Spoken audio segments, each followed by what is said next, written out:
Hello everyone, welcome in. So what you see me working on here is a 4-inch chocolate cherry cake that will be decorated in a vintage Ruffle style, all in black and white.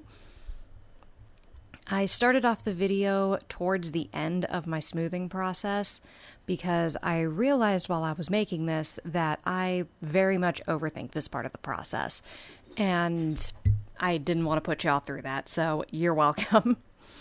I also made some edits, mostly me hunting for misplaced piping tips because I am not an organized person.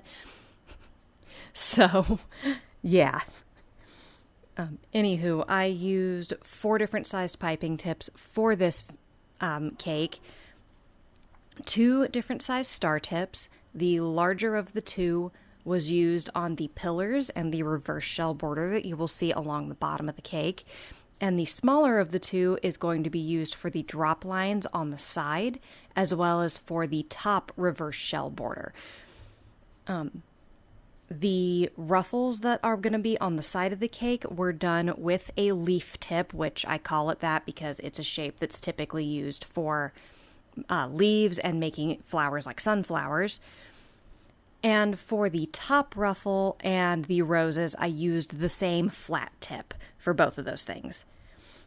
I apologize, I don't have any sized numbers. All of my tools are knockoffs that don't have sizes printed on them, so I hope the description is helpful. Anywho, I'm